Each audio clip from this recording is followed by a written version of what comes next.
First, I request you, all of you, to be very quietly follow the discussions because we have a wonderful panel ahead. Let me give you a brief insight into GFST. Today's event is being organized by, as I mentioned, Global Forum for Sustainable Transformation, established by Sri Chandra Babu himself as chairman in March 2020. His vision in setting up this forum was to bring transformation through knowledge, organization, policy research, advocacy, and setting up a startup ecosystem. To give you more insights into the organization and its objectives, we have a short audio visual. Let's watch it. Can we have the audio visual, please?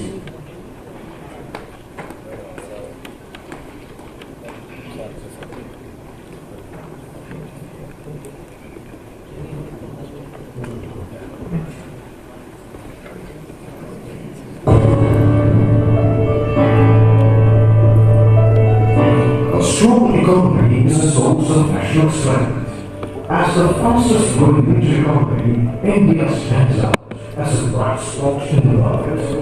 After nearly 400 years, India is well poised to regain its status as a global economic superpower that it held until around 1600, when it used to account for about a quarter of the global gross domestic product. Currently the fifth largest, India is expected to become the third largest economy in the next 5 years.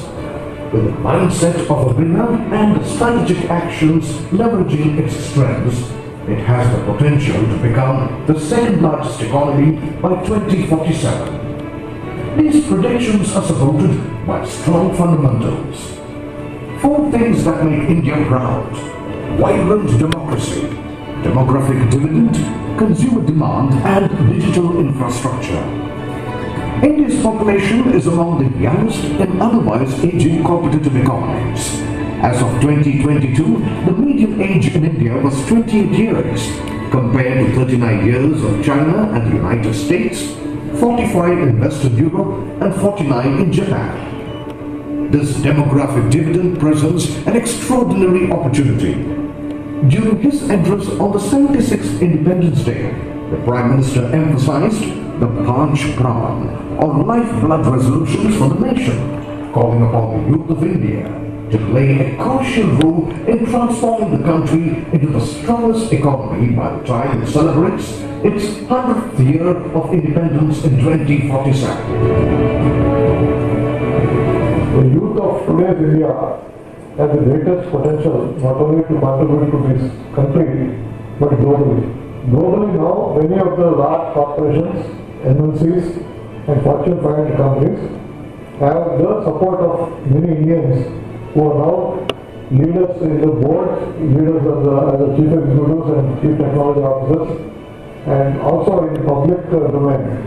So this is the inspiration drives GFST to train the youth and take them forward to be global leaders. We are trying to be an advisory and advocacy organization, not only for entrepreneurs but also for public policy makers. GFST organization aims to unlock the potential which several Indian states have and Indian youth has, right from the emerging technologies like artificial intelligence, machine learning, Internet of Things, and even the logistics space. And since India has a long coast corridor, even developing the boat-based development policy making and various other policy issues also. The organization aims totally for all-round development of the country and to bridge the gap between the rich and poor so that we will have an equitable society in the coming days. With the largest global diaspora, young and skilled Indian will be a global citizen and will dominate the corporate, public governance and technological leadership. Indian consumer will follow the global demand of goods and services for the next 3 decades at least. Technology-driven fourth-generation enterprise in all sectors of economy, agriculture, industry and service will lead the future growth of Indian economy and well-being of its people. Recognizing this potential, Sri Chandra Babu a visionary leader, laid the foundation of Global Forum for Sustainable Transformation, GFST.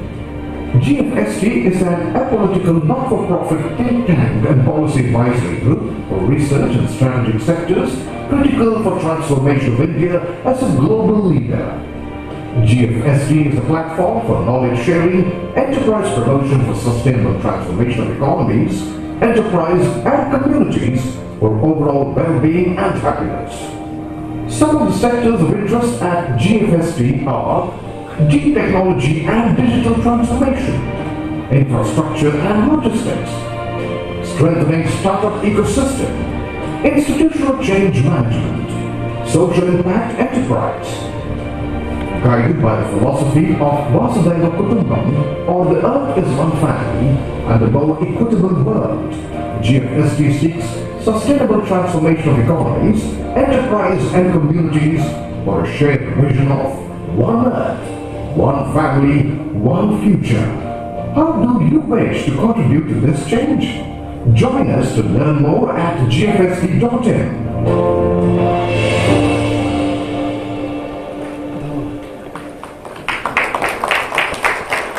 Thank you. So our aim is circulating GFST brochures to all the participants, and there are brochures kept at the registration desk.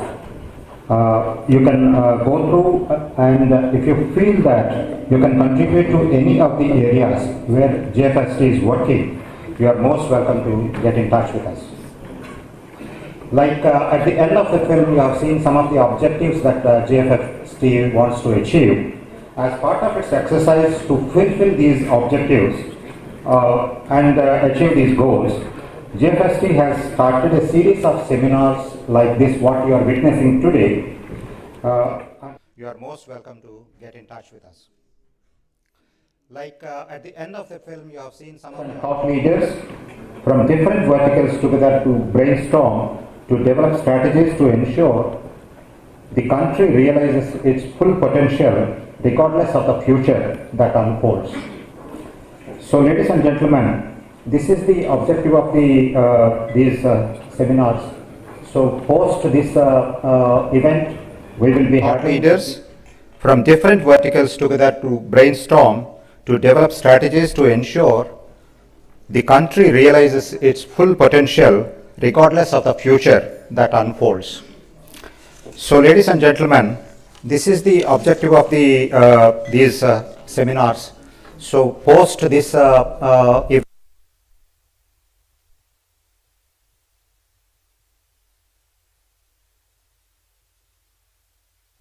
energy and public policy. So, we want all of you, both experts, industry leaders and young minds, to use these workshops and participate and contribute.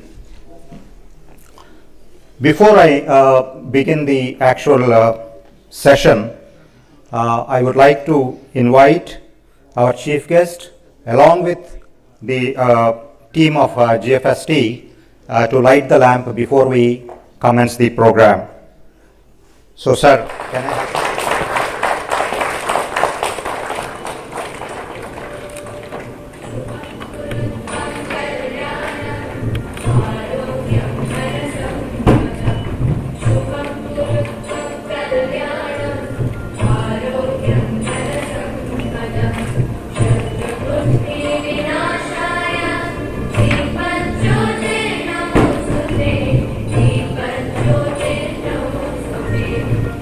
Keep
Now it is my pleasure to introduce today's panelists who will be discussing the various facets of deep technology and its impact on society.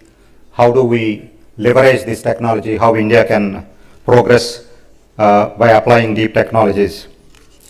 Here I would like to share one thing. When we designed the program, we thought of having a panel discussion followed by requesting our chief guest Sri Chandra Babu to participate in the session, share his vision and thoughts with all the participants. But he preferred to be part of the panel and then to be engaged by you and also engaging you. So we are looking for a wonderful session, he being at the helm of affairs. So probably in my experience, I have not seen any political leader or a chief minister accepting to be on the panelist and then wanting to listening to what the audience also can contribute to the society. So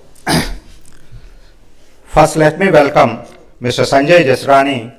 Sanjay Jasrani is the founder and CEO of Go North Ventures, a proprietary angel investment firm that specializes in investing in mentoring startups.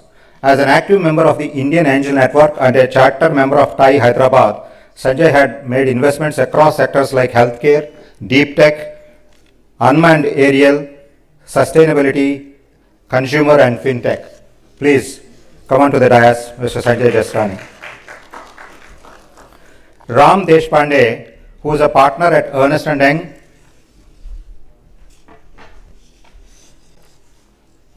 leads digital emerging technology consulting practice. He has over 25+ years of experience in advising clients on digital transformation. He has worked extensively with Fortune 500 CXOs across consumer goods, retail, manufacturing, metals, mining, life sciences, etc. As a digital transformation leader, he has advised multiple clients on technology-enabled business transformation and adoption of digital solutions. Ram Deshpande.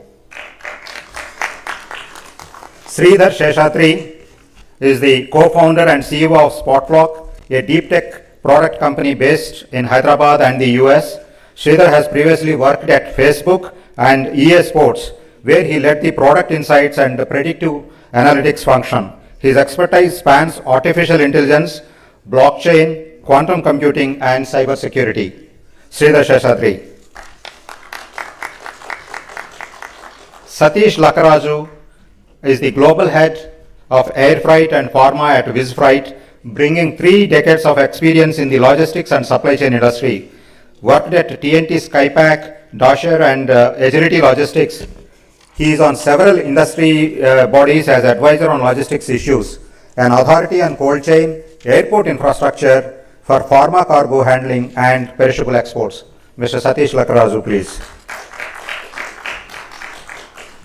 Shreya Meyer is currently serving as the sector leader startup programs at Ernst & Young.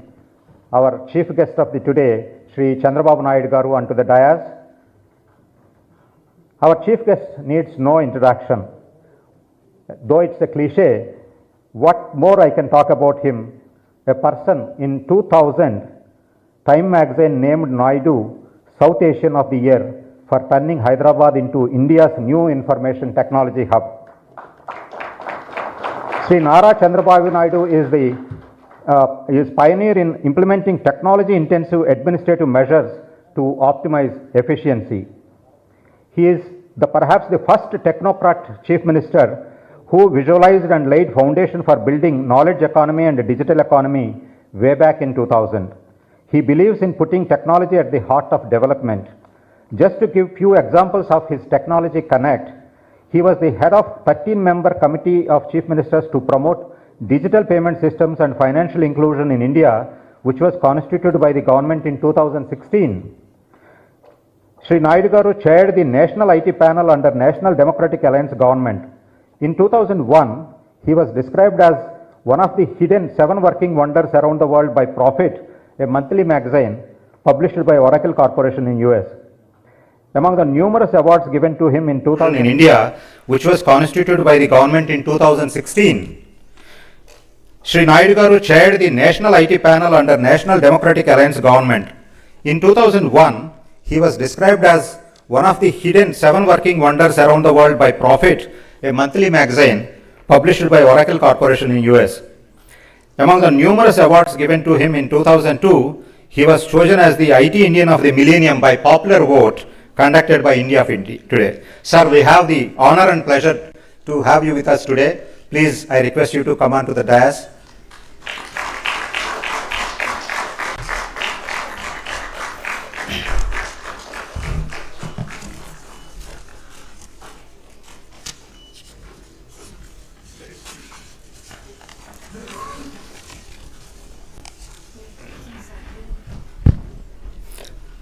I request Sri Thakkar sir to honor Sri Chandra Babu Garu by presenting a sapling, please.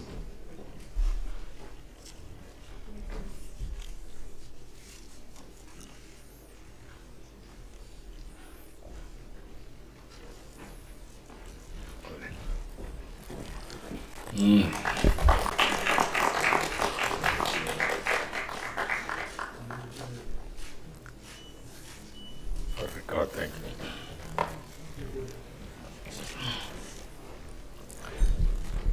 So now we are ready for the most exciting part of the today's event, the discussion part. The structure is like this. Initially, I give an intro to the theme of today's discussion on deep technology. After that, each panelist will contribute his ideas on deep technology, how India can transform to 2014. What we request you is, at the end of the conversations, I want all the participants also to actively engage.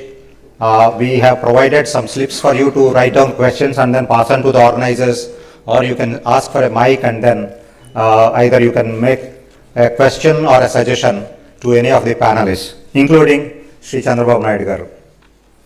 So I want you to use this opportunity well.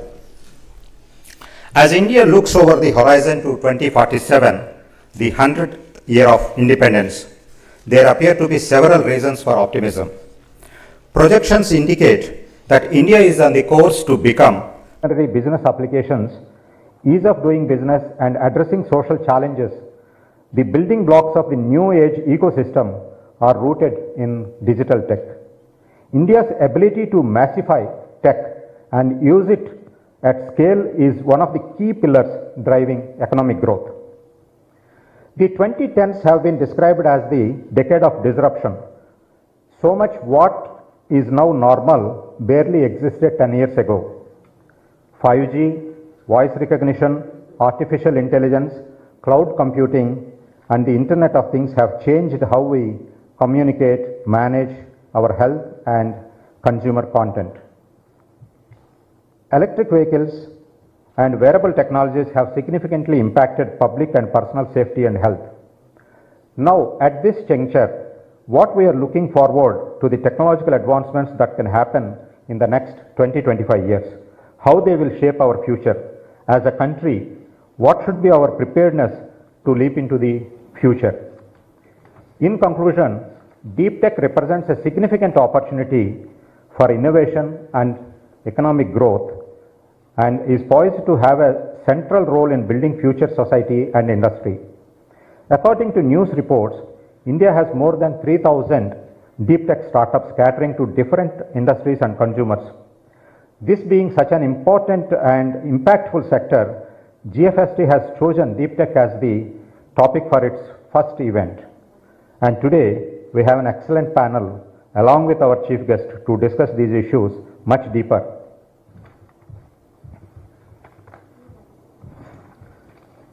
Since I have the responsibility of moderating the session as well, I have some questions to the panelists.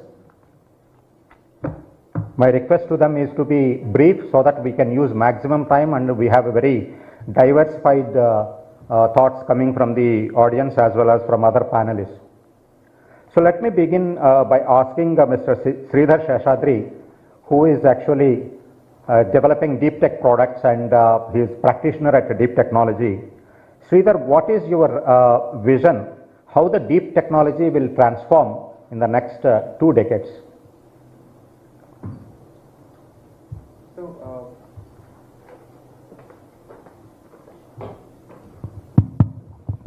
It's working now. Startups have actually played a crucial role, I feel, in last decade by bringing in a lot of innovation. Larger corporates have always struggled to bring in this innovation for whatever profitability that they want to maintain. And with the new policies, the way government, certain state governments have been very supportive, certain policies that have come up at the central government level as well.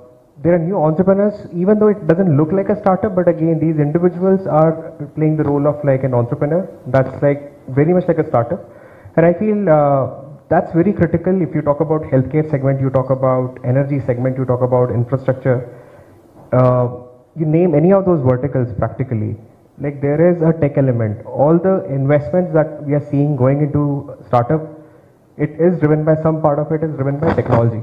The valuations that we are seeing, the lot of money that's actually getting from different investment perspective from different countries into India, I see that's actually because of the tech as well.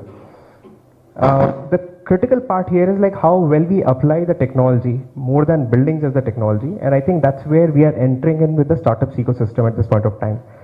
So startup ecosystem I clearly see is very critical for us for seeing the 2047 kind of vision.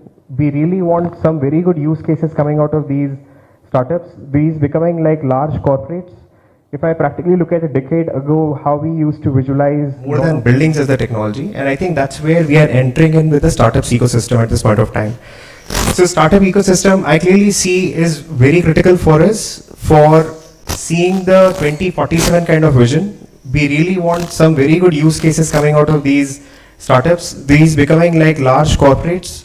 If I practically look at a decade ago, how we used to visualize a lot of small SME businesses or MSMEs, which we never gave that value. Similarly, if we don't do that today at this point of time, with these startups, the whole thing will really, will be very, very much impossible. So what I mean is we really want these startups to do well. These startups have to really change the whole dynamics in terms of different verticals, be it healthcare, as I said. There are use cases of diabetic retinopathy that our startup has really invested and built something into. This is just using artificial intelligence, we are able to talk about different stages of diabetic retinopathy with very high level of accuracy. Be it predicting energy value and maybe the load shedding status of a particular state. How do you really support discoms using machine learning? So there are many such use cases. You can clearly look at machine learning, AI, computer vision is actually very much heavily used. I feel there is a lot of value in terms of the technology that's actually now getting in. And the value will definitely get converted into the valuation for these companies in long term, increasing the value for the country itself in a large play. Since you mentioned more about startups, let me bring in Sanjay and Sriram. Sir, I would like to hear from both of you who are involved with startup funding and mentoring. So what is the ecosystem that exists today in deep technology for startups?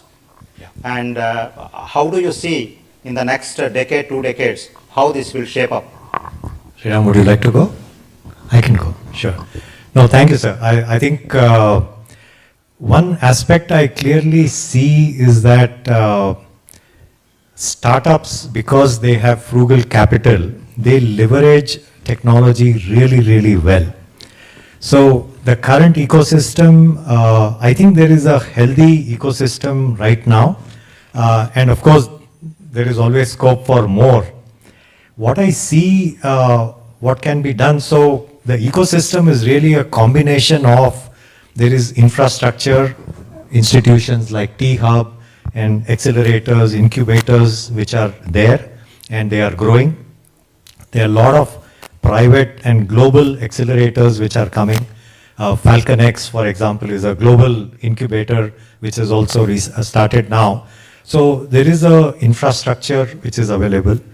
There are institutes of excellence. For example, IIIT Hyderabad where I also sit on the board of Center for Entrepreneurship, there is a wonderful partnership between the faculty and startups. So there is a very strong ecosystem there which works closely with research and faculty to leverage the deep technology there. And the third part, of course, is the financial and the investment ecosystem. So there is a bunch of investors who are naturally very aligned towards deep tech investments because they offer the highest scope to scale while being not so capital intensive, which means with frugal capital, they can scale. What needs to be done more, quick couple of points, I won't take too much time, but I do believe that finally every deep tech startup has to be solving a good problem. There has to be, it could be a social impact problem, it could be education related, healthcare related problem. So I just want to throw in a couple of examples here. For example, the whole Chat GPT and generative AI now, one sees Khan Academy, which is a global free learning organization, in combination with generative AI, can actually bring in education to the masses across India in different languages at a level where it can be immensely helpful to the children, and at different levels of their learning also they can benefit. So your question on how the ecosystem can be improved, can there be more participation from each of the domain institutes to work closely with the startups so that good use cases of the technology are identified and they can be translated into long-term, real and scalable solutions. That's my quick take, sir. Thank you. Thank you. Sriram. To add to further what Sanjay sir said, so there are quite a lot of things that if I am talking about ecosystem, would like to add to this list. So like for example, you require an active role of media, because until unless you have active role of media, how would investors get to know that which startup is good, or how would customer get to know that which startup is good? We would also like to have institutions like World Trade Center, TIE, NASSCOM, so on and so forth, to have more set of events wherein startups, they get visibility, they get the network, because it's all the network play. As one of my professors used to say, that your network is your net worth. So we need to network more. That is what startups require more and more. Further, we would require more and more research institutions like RICH, NASA, so on and so forth, so that they can solve or they can share in their researches with the startups, so that startup, they really get in the value product, but also bring in a wonderful valuation. So bringing that into the ecosystem, how do we do that? Further, we see that government has been talking about a lot of incubation centers being mandatories and all higher educational institutions. Furthermore, we would require that how do we really handle and manage the first time entrepreneurs, what we need to train them. So those are for certain few more things that we really need to think about from an ecosystem perspective that needs to come in. Further, what I would say last but not the least, but the most important factor is how do I think from a policy perspective, which is really going to change. Now, the elements that we and Sanjay spoke about right now, about these are the elements that the startup ecosystem requires. But from the perspective you see that I bring one more angle, that India being a country for one of the ancient countries talking about GDPs contributing big time. But what is stopping us from a policy perspective to think that I am going to give you tax benefits to startups which are actually talking products? Now that changes the mindset. That will bring us far more faster to reach that number one position in 2047. When I really talk about why not to give tax incentives to the people who are trying to really do something very, very new and try to do. So people will start thinking more products. Now that can only happen when a policy comes in that perspective. So lots of potential. Next 20 years, next 100 years, India is certainly going to dominate. I certainly have this gut feeling that we are trying to say that, being productive to say that we are going to be world number 2 economy. I feel if we think right from policy perspective, which is more encouraging, I'm sure 2047 will be a new year of 100 years wherein we will be world number 1 GDP. Thank you, Sriram. We started with startups and funding, ecosystem, policy. Now let us go back and see how actually deep technology is being adopted. So Ram, I want you to comment on how enterprises, businesses or governments are using the deep technology. What is the demand coming up from the industry? Then we can move to a use case, how a vertical looks at deep technology. Sure. I think especially in India right now, the way technology adoption is moving, right? And especially given that government has enabled some of the digital public goods, I think that is driving adoption in India very fast. The other piece which is very important here is, while the startup ecosystem is, I would say, the fuel in that engine, there is a strong governance also required on top of that to make sure that these are the tools. And I remember in earlier days, I mean, there was a saying that it's like any technology is like a torch, right? If you give it in the hands of right people, they will really scale the civilization to next level. But if it goes in wrong hands, then obviously it can really cause some disastrous impact. And that governance is very important. I think the adoption is really driven by the reach in the market. Now most of the technologies, be it mobile phones, be it broadband, everything is available to the citizens in the remotest place in India. And that is actually triggering a lot of new use cases. And that ultimately triggers the excitement in the startups, and then that builds the whole ecosystem. Now, the governance part of that also is very important. And that's where some of the organizations like, the big fours, right? They play a very accountable role, I would say. Not only responsible, but they hold the accountability to bring that governance to people and make sure that they work very closely with leaders like you, sir, as well as the industry academia and others, to make sure that the adoption is sustainable adoption. And it's not just a spike we see and then it actually goes other way, right? So that's my take. Thank you. Satish, how do you see as a user segment in the logistics industry, how deep technology is perceived? What is the level of usage of technology for business purposes? What is your requirement from deep technologies? So I think to just set the context more in terms of deep technology and the startups and the rest of them, logistics undoubtedly is the oldest profession.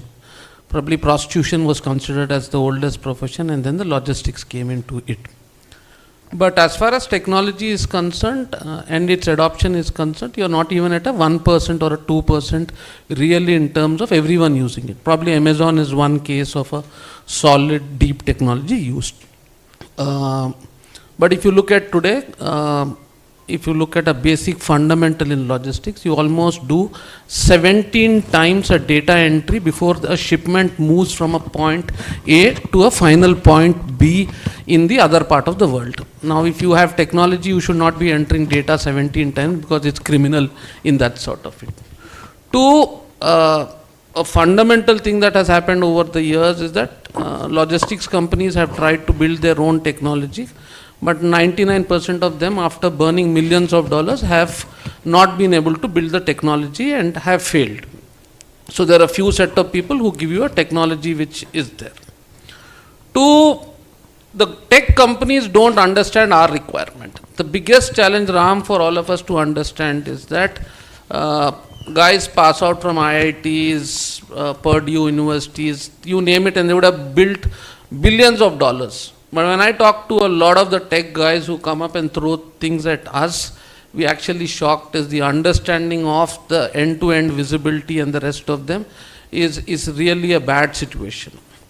Now, matured companies that are there in country like India, I'm not even going to a GE or someone where technology is highly required, because you've seen what has happened in pandemic, how vaccine was distributed and how technology really helped us to get. All of us sitting here undoubtedly have got a vaccine. And that was a combination of both technology and supply chain, which resulted that we did not happen sort of it. But why you need a deep technology to understand is if the temperature excursion would have happened and the vaccine which would also be given at 228 would have come at a 15 degrees, how would you have mapped it and what would be the corrective action sort of it. So one, for everyone to understand in this hall and what needs is, there is a great need of our to get your technology right with a clear motive is your end customer. The big elephant in this room is your end customer who is asking for faster, cheaper and right quality at the right time. Because today someone like a Blinkit today delivers in Gurgaon where there are no roads literally in 9 minutes before your son gets off your bed and goes and picks up. The mother is saying, beta, doodh lao, and she's saying, abhi thodi der mein laata hu. Blinkit brings it and gives it to you. Because there is a deep tech that was used to get it right. But on the other side of it, today a custom system, and the word custom really means kast dene wala admi, okay, in a true sense. The custom system still drops every 40 minutes and you are not even sure whether your shipment can get onto the next flight. So there is a lack of visibility in terms of is my system up, 2, can I load it on an aircraft? So then you have a gap between where you do not know sort of it. So I think end of the day, even if for all the people who are trying to do startups, talk to senior veterans like us in the logistics industry to understand what is the requirement and what is readily available. Today we see that there's already a system available being run by an X company, but Y is trying to make the same thing in a new form and shape. So you're confusing it. So first the startups in the ecosystems need to talk to themselves very clearly and understand is there a need for another startup to come. Otherwise you will come and you will go like Sanjay and we were talking offline, the mortality rate is going to be extremely high. And then the last bit that I want to tell you is that there should be some madness in why you are doing this purpose, because anything without a purpose is a disaster. Like when I was talking to sir offline, is that how can we help our farmers to put our produce in the US? Half our population from Andhra and Telangana are, where are they sitting? They are sitting in the North America and Canada. If they want a vegetable today, it is coming from China or it is coming from Canada. It is not going from Andhra. Now, how can you get this produce consolidated and sent to that part of the world? And how can you put all these aircraft quantums together is not something which no one is working today. And unfortunately, that is what we are trying to solve now.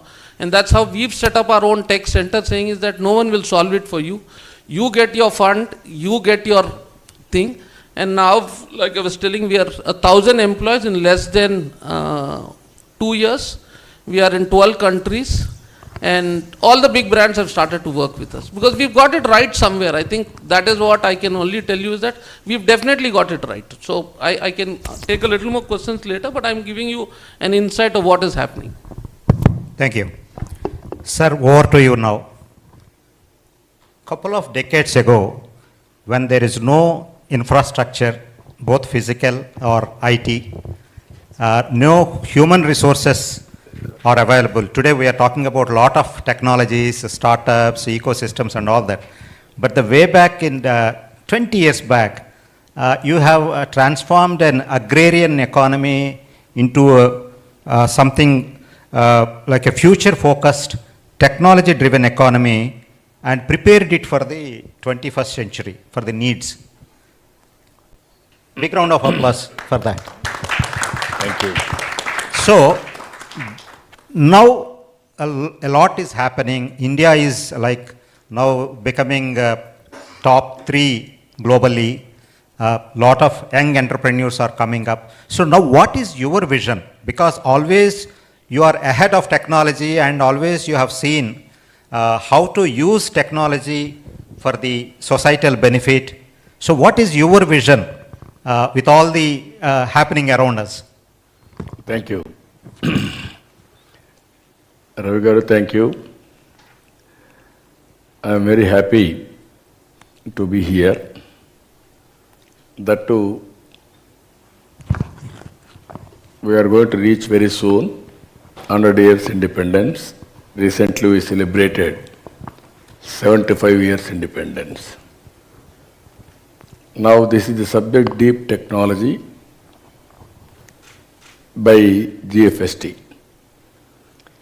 Many of you, some of you may aware, some of you may not aware, where we are sitting here, this area. No access to this area. Jubilee Hills is the dead end. There is no proper road for this place. Even only jeeps can come or bullock carts can come. Now, driverless cars are coming now, traveling. That is how things are happening. When I started, how to promote technology, nobody had a clue on that time. At least you are all talking now, so many clues. If you do like this, it will happen like this, everything is available. At that time, nobody had any clue. Bill Gates, after inventing internet, then I thought, this is where a new technology is coming. For anybody, either individual or a government or company, those who will adopt technology, they will have a leapfrog development, or they must be in a position to survive in a competitive world. That is where we had series of meetings how to promote information technology. At that time, information technology means in little bit Bangalore, Noida, and also Pune. Little bit lightweight Chennai. Then I thought to create infrastructure, what to do. Then first thing, high-tech city tower with brainstorming, that BOOT. Then I went to America to promote. At that time, I'm very, very passionate to promote all these things. All the way, I went all corporate giants. One by one, 15 days, meeting CEOs and chairmen, going on sensitizing them that India is going to be a giant in information technology. We are very strong in mathematics. Zero is invented by Indians. And also British, while going, they left English. They have taken Kohinoor diamond. But nobody can take away English. These are all the two deadly combinations for information technology. Then after that I came here. I started number of engineering colleges. If you see today, Triple IT. Triple IT at that time, earlier Channareddy, the then Chief Minister, constructed for Rangareddy District Collectorate. Then people agitated, it is far away, we don't want to go there. Then I started Triple IT in Gachibowli. And then number of engineering colleges. Even employment at that time, all our people used to do only job work. From America, they used to send all the scripts. Night time, they used to work daytime. They used to send all medical transcriptions, everything. People will add and send it. Only we used to get peanuts. Then I used to say, this is not our business, you have to go for products. Then slowly, even English pronunciation was a problem at that time. Then I brought best lecturers from London, from America, all these people, how to teach them, all these things we have done. Then one by one companies have come. Engineering colleges, we have started more and more. Finally, at that time, if you see, technology, nobody, even I had a problem, bigger problem, no bandwidth. There are two great companies, public sector companies. One is BSNL, domestic, Another is VSNL, International, both are public sector companies. You wanted to contact anybody, it will take 5 days or 1 week or one month. And at the same time, you want to have a lightning call also, it will take so many hours, so many days. But you know one operator in the exchange, you will give directly. That were the days. Even international calls, so much of difficulty to get, prohibitive cost. Then I studied all over the world how things are happening, how China is adding all these things. Then I forced 3 prime ministers, successive prime ministers, Devagowdaji, Gujral, and then ultimately Vajpayee. Then Vajpayee agreed how to do it. Then he told me, no, we have to pay shareholders market, how to handle all these things. Then I said, everything is possible, you pay premium. Then he constituted a committee. Myself and the then Prime Finance Minister Center, we gave a report. That is how deregulation of telecommunication sector has come. Within 1 year, 2 years, from 20,000 rupees phone has come to 2,000 rupees. Now smartphones have come. From phone you are able to work anywhere to anywhere. That is the beauty of all these things. I traveled all these things from the beginning. I remember even I asked Bill Gates to come to, I wanted to meet him. He was very busy at that time and also he was an icon, all these things. He refused to meet me. I don't have any business with politicians. Politicians are different, business people are different. Then I told him, I sent a message through his ambassador. I am having a work with you, I want to meet you 10 minutes. Then finally he gave me appointment.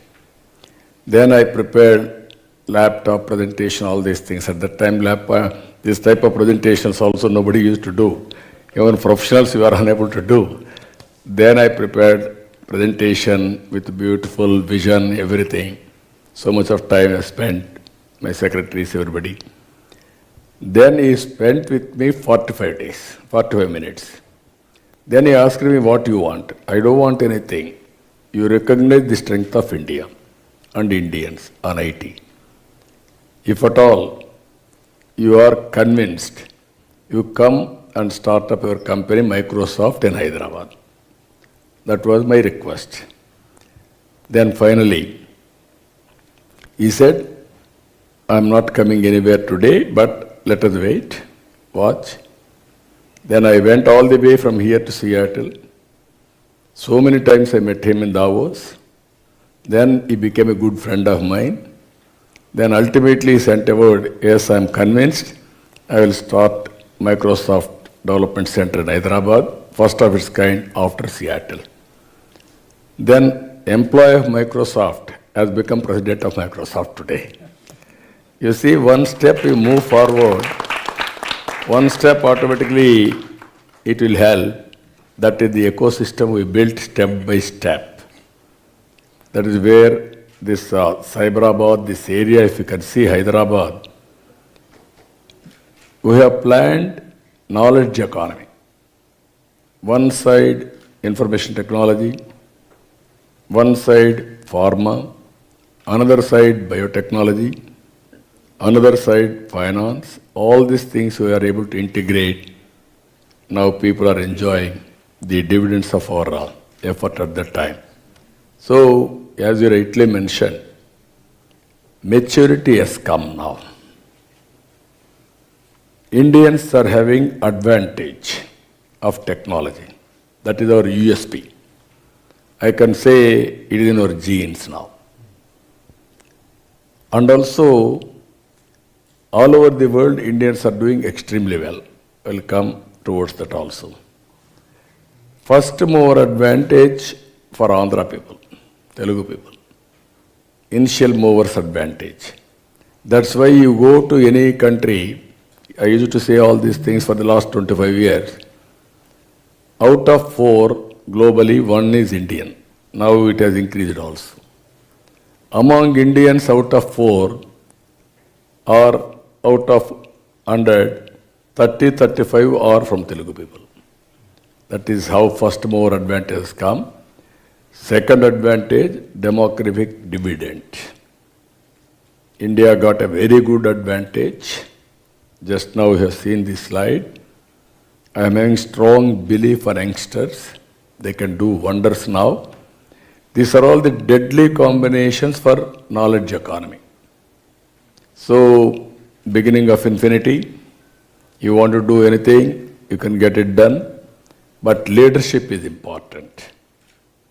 That is where all of us, this conference is meant for that. Where to take, how to take, everything is available. Tomorrow, some more things will come. How we are going to take this technology to all walks of life. Deep dive.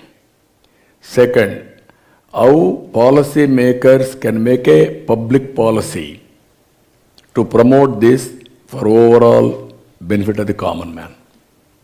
We are all talking only entrepreneurs, ecosystem, that's good. But at the same time, all of us has to keep general public, poorest of the poor, or masses, how to empower them. This is where I am very much interested with all of you. I am a student. I want to learn from you. Sometimes learning is a continuous process. Sometimes what you learned earlier, it has become irrelevant. New things, again you have to learn continuously and apply our mind. So I want to listen more from you, how to take the benefits of all these things to the common man. There also I want to discuss some of the items. One is if you can go through, India is a great country. Even from the beginning, India is a great country. 400 years back, we are great. After that, so many innovations, so many people have come, they destroyed economy, they looted economy, all these things have happened. 1991, that to Telugu man, P.V. Narasimha Rao, has started economic reforms. That is the beginning of turning point for India. That is where so many engineering colleges, medical colleges, all these things have come. This is where, after economic reforms, PPP model, public-private partnership, I can call it P3 model. This model is creating wealth. That is the result of, if you see all of you, you may not visualize, but people are enjoying because everything is available now. Roads, one example. All national highways earlier, to reach place to place, very difficult. Small country, Malaysia, they had 8-lane road, 1,000 kilometers east-west corridor. I traveled that road. Then I met the then Prime Minister. I am feeling very bad. I am feeling ashamed of it. Small country, 2 crore population, they are having this road, we must have. Then he told me, where is money? Money is not necessary, money will generate.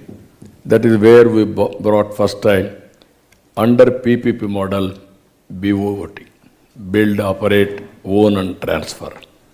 First proof of concept, Chennai to Nellore. Today if you go anywhere, your national highways, very, very happy, drive to, we are having pleasure to drive. That is the beauty of all of our roads. One decision has made all the difference to reach the last mile. Now national highways are having abundant funds. Where is the funds? Users are paying. Now they are going with the technology now. That is where the deep drive technology, cameras, automatically to lead your car, then bill will come to you, no pain for you, no corruption. That is the benefit you got it. Then recently I'm thinking, why can't you make all roads, including state highways, BOT model? Then collect money from cars, four-wheelers, totally, cars or buses or trucks. It will be win-win situation. That is the policies all of you has to think over. Now I am having one more thing, wealth creation is certain. All wealth are enjoying only few individuals or few companies. This is where I am thinking P4 model. People, public, private partnership. Make people as partners. And Sanjay is doing mentoring for startup companies. Why can't you mentor people also, depending upon your bandwidth, 100 people, 50 people like that, every individual can do it, then this country will become great country. 2047, no poverty in India. Every poor man you can make rich. This is my ambition, this is my desire, this is my request for all of you. Find solutions for that. That is where I came here to learn from you. As a policy maker, I have seen bullock cart. As MLA, I used to get 3 cylinders quota to recommend. At that time, 3 phones won't work, only ornamental. These are all the quota. Today you are seeing all these things changes. Driverless car, bullet trains, and also fuel. At that time, power also so many problems. I had a hectic time when I became Chief Minister with this Sauda, electricity department. Every summer, 3 months, all communist leaders used to bring people in a big way. They used to demonstrate there. Roads are blocked. Assembly they used to stall. No power. Then I used to take helicopter to go there to witness that fields. That were the days. Then I brought power sector reforms. You have seen that power sector reforms today. This is where everything is possible now. It is only visualization and how we are going to, after visualization, how we are going to transform vision into outcomes. If we do that, I don't have any doubt India will become globally number 2, our people are saying, but if perform, we will become number 1. Indians, I am 100% confident, they will be number 1 globally by 2047. Not Jewish, Indians will be number 1. Among them, Telugu people will be torchbearer. That is going to happen. So I need to learn from you, all of you. Thank you very much, sir, for that wonderful, insightful. You took us back, and then also you have shown us the vision for the future. Wonderful. A big round of applause to Chandra Babu. Thank you. So as sir said, please be ready with your questions. If you have already made, please pass on the comments. I will have one more round of with the panelists, and then we'll come to you. Okay. No, you can ask some questions, again I can come. Okay, okay. That is I better. see a hand there. Please announce your name and company or organization. Thank you, sir. I have 2 gurus on the days, Mr. Sanjay and of course you. Sir, I'll give you a context to the question. In 2007, I was at the London School of Economics. We had the Nobel Prize winner, Paul Krugman, who spoke about you in 2006 as being the harbinger of reforms in India. You saw technology when we barely heard about it. So I would call you the original, the OG of technology is you. So my question is, ChatGPT actually represents a break from the past technological development. I think it has the potential to change the world in ways that we cannot even imagine. There are countries like Italy, Portugal, China, Russia, which have already made the moves to ban it. But there is also a potential of ChatGPT to do great good, right? My question is, what is your view about a transformative technology like generative artificial intelligence? And if you were, if you were to make a policy, what would be your stand on that? No, I am very happy. You cannot block the technologies. Then we will be foolish. Today, Indians all over the world are doing extremely well. What is the reason? Only because of IT. Same Indians never they have migrated. Only small number, wherever they go, they used to work as limited number doctors or agriculture or some motels. Today, in America, almost all, every country, our people are doing extremely well on information technology and also entrepreneur skills. That is the one is age is an advantage, and also thinking process has been changed. Earlier, whenever you go outside, we are all diffident to talk with them. We thought we are inferiors. They are much, much superiors in thinking and knowledge, everything. That's why in high-tech city, I called American President Mr. President. He told me he was very happy, and then he quoted me. Then he went to America, he called all his governors. You are all thinking great. Go and visit Hyderabad. There is one government is working beyond our expectations. I gave him at that time driving license, here only. Then he joked also, if I drive in India, I will met with accidents or I will create accidents. Chat GPT you cannot ignore. Artificial intelligence you cannot block it. If you block, you will block your future. I am very clear on that. How to use it for betterment, for overall benefit of the society, you have to work it out now. That is where I am saying P4. You are saying one thing. Under P4 model, by putting all families' data, I can prepare vision document for a family. 5 years, 10 years, 15 years, 20 years vision document.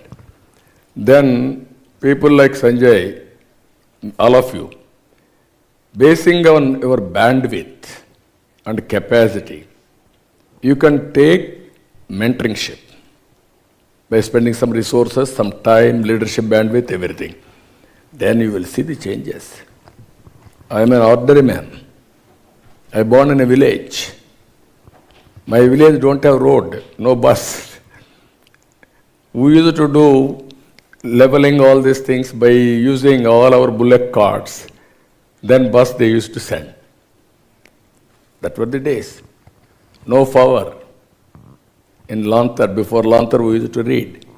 I used to travel 8 kilometers for high school, carrying my carrier. So that were the days. Today we are having all these advantages, but how to take to the logical conclusion is important. I entirely agree with you. By using all these things, 2047, how to make India number one, Indians number one globally. It is possible, it is going to happen. Now things are changing after COVID. If you see, working styles have been changed. Virtual working and physical working. Social life, people are going and working, or otherwise, virtual working also people are doing. Services and goods, how so much of changes if you see e-commerce. If you produce something, you identify your consumer, delivery will be on e-commerce channels, on their own or on your identification. So these are all the things are going to happen in future. So we have to encourage it, but there are some debates, pros and cons, what is going to happen, human intelligence. Ultimately, even GPT, artificial intelligence, everything has to be executed by human being again. that is where Indians are having upper hand. That we have to use it. Thank you. Before coming to audience questions, since the chat GPT subject has come up, I also want to have the technologist perception. So there are two things. One is, Sridhar, you should tell us what are the ethical issues involved with chat GPT. My second question to any of the panelists is, how chat GPT can be used by common man, because I think this is the quickest adoption that we are seeing, either governance or how can it be used by industry quickly? So the ethics part is like always subjective, because the law of the land defines ethics at times, but I feel like we have to take it a level above and think from humanity's perspective, where there are certain set of well-being pillars for ethics which are defined. We have to ensure new frameworks have to be defined as part of the policy, where the 5 pillars of ethics are taken care of, and it is actually correlated to the technology use.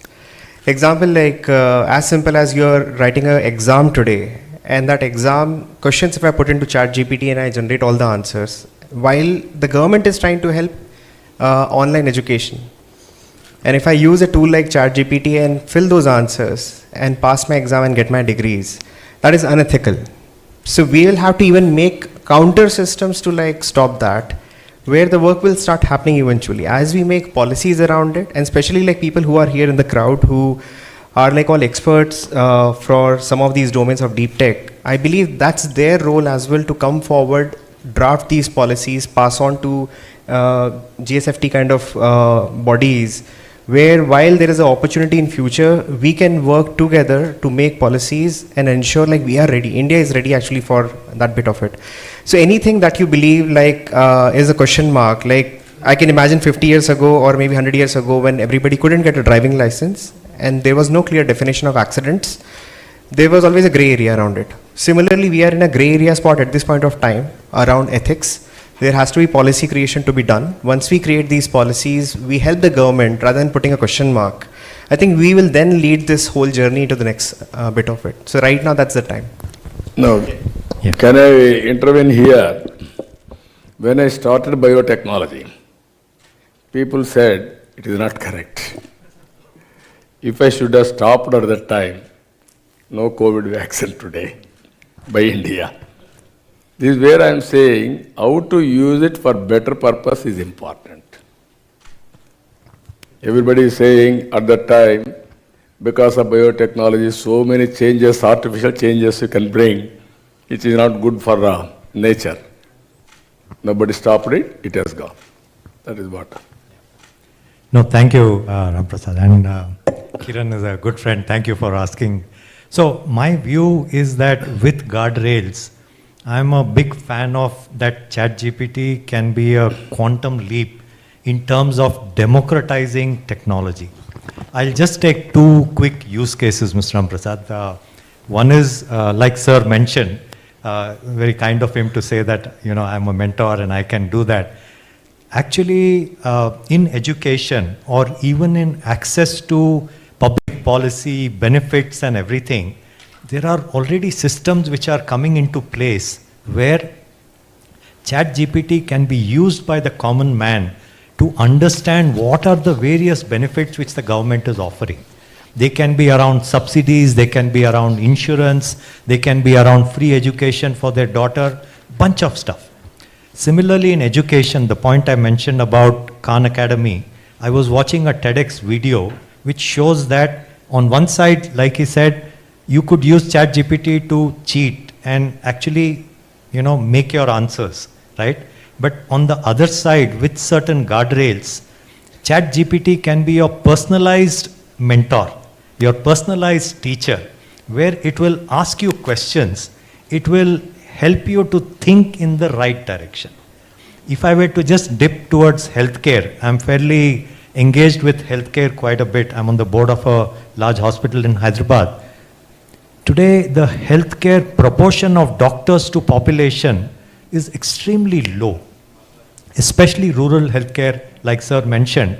If I look at the Bharat side access to healthcare, ChatGPT can be a good co-pilot for telehealth practices. a lot of standardized responses can be filtered. I'll give you an example. There is a healthcare startup which detects tuberculosis by the sound of the cough, as versus taking a sample of your sputum and then culturing it and taking 10 days. With a 95% plus accuracy, this startup is able to detect early tuberculosis just by the sound of the cough. Deep tech AI combination into healthcare. That's my quick contribution, sir. Thank you. Thank you. Sriram, quickly. So, with reference to what exactly the chat GPT is doing, like for example, as Sanjay also mentioned that, that you can become a personal this thing, and I see this there is a lot of potential. As sir was saying initially, that, if we take example, these all things actually get to feed it into chat GPT. If you see example of even Mukesh Ambani, few days back, or probably 18 months back, they hired a few consultants. They are looking at the Japanese model to prepare a vision document that what should be the vision for that company and that for their family.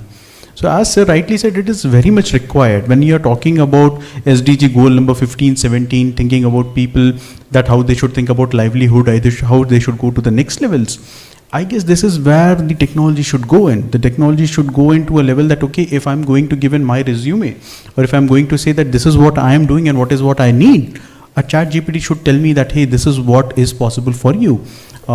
We don't have access to good research papers. We don't have access to best of the technologies. They should tell, hey, this is what your path is. This is how it should be. So as in the other people on the forum said, there are very, possibilities which will really help us to go to the next level. Also, healthcare policy works everywhere wherein ChatGPT can play a significant role. Yeah. I'll just add a couple of points and I'll go back to sir's earlier comment. How to take technology to the grassroots level people. Agriculture sector, right? I think there are many use cases in agri sector with generative AI, which is ChatGPT, or even broader AI also, right? The advantage India has, right? All these systems fuel on data. India has, by sheer just virtue of population, I would still call it, huge and massive data. So the accuracy of information is a function of data you use. And India is in a best position, be it healthcare, be it agri. The other dimension, India has multiple languages, dialects. Using ChatGPT kind of solution, we can break the barriers of language. So the farmer or person in a rural village can still access information which is available for people in Hyderabad or Bangalore or Mumbai. Thank you. Satish, before ChatGPT, we have seen already a lot of businesses have started chatbots to address their customers. So how do you see this changing the service delivery to customers, or bringing a lot of information to them? See, we are very primitive in the logistics industry, which is my domain, in terms of saying, when does a truck come into a factory for a factory stuffing or rest of them, which is the crudest way to do it. You would pick up a phone, you would still dial, tell the transporter, sir, abhi aa jayega, aadha ghante mein aa jayega. From that to things like the current technology that have come, the accuracy level has increased to a very large extent. The other thing is, today in the factories or anywhere, the forecasts that you come from manufacturing and production and planning is a very bad area for you to do the rest of the planning. How many trucks do I need at the end of the month? What would be on the 15th and the 16th? I think with technology coming, you are addressing larger issues in terms of your demand forecast, your festivals and the rest of them. Things like ChatGPT, for example, is a layman language that I can say. Today, if I want to go to Udaipur and Jaipur on a holiday, and my wife says, can you put an itinerary together? I don't need to break my head and call a travel consultant. I have a tool where I just go type and say, I need to go to Jaipur and Udaipur. It tells me, get up in the morning, have breakfast, and this is your top restaurant, 10 o'clock here. Further, and you present it to your wife, you are the best hero in your house. So I think technology can be leveraged brilliantly. On the security angle of technology, today you have cameras that are there, which are there to take out. But I know when my son comes into the house and goes out and when did he log into the gate, like my gate type of apps which are there in terms of it. When did my driver come in and go out, sort of it, your overtime calculations, your ledger accounts and so. I think there's a lot that the technology can make our lives use, but it depends again on how well versed you are. What is the challenge that we see today is that the guys in the bottom know the technology. But sometimes when we talk in the corporates, the guys on the top still are not aware that what can they change the organization to reach larger places. So if you don't leverage technology, you will perish. If dinosaurs has perished being a mighty animal, it's just because it did not know its power. And technology's power is mightier than dinosaurs. I think the biggest thing that we are missing out is the big data. We have historical data which we can take and do a lot more things. I think my take is that. Thank you. Audience round. I saw a hand there. Yeah. Sir, over to you, then I'll come to you, sir. Thank you. Thank you. Sir, this is my 24th year in High-Tech City. And I have worked very closely with your team back then. We received a number of delegations when Microsoft and other companies were setting up in Hyderabad. Now I have joined a Section 8 company like GFST, specializing in quantum computing. So I don't have a question, but I have two proposals to make. Quantum computing is a field which is still emerging, not adopted by the industry in production yet. But India has made a good move by creating the National Quantum Mission and launching a 6,000 crore seed fund this year. The cabinet approved it in April this year. That was in the making for the last 3 years. I wish we had somebody like you to accelerate some of those. The proposal is twofold. One, we need to create a test bed for quantum computing anywhere in India. Location can be decided collectively, where startups can build prototypes and take those ideas in quantum computing to mainstream in the not so distant future. Today, no startup has availability of a lab where they can try something, unless that lab is created by some IBM or some AWS or Microsoft. India's own lab does not exist today. So number one is proposal is to create a test bed for startups in the field of quantum computing. Number two, the vision of the organization that I'm representing is called Quantum Ecosystem and Technology Council of India. We started it very recently. The vision is to create an incubator specifically for quantum computing startups, again in the near future. So these are the two proposals I wanted to table, and we need you to act as a catalyst for this sector to move more fast and India to have a strategic advantage in this space. And I will give 2 data points here. China's seed fund for quantum is $15 billion, 1.5. The country that has done more work in quantum computing, even more than US and Europe put together, is China. So that is why India needs to put its act together and bring all the minds together to make this a priority for us. Thank you, sir. Thank you. We can work it out as a pressure group, GFST, how to put pressure and also how to create public policies and how to advise respect to governments, everything we can work it out. These are all new technologies. One is application of new technology is very important. If you won't apply, you won't get any outcome. That is where I entirely agree with him. Either policymakers or top in the organization, they are more traditional. Citizens and bottom overall freshers, they are more innovative, more creative, more tech savvy. That is the mismatch biggest problem. Decisions and policies they will take, ideas and innovations these people are having. How to bridge these two for overall benefit, that is the biggest challenge. We will work it out. Thank you.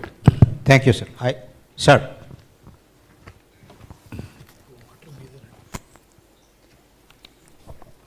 Yeah.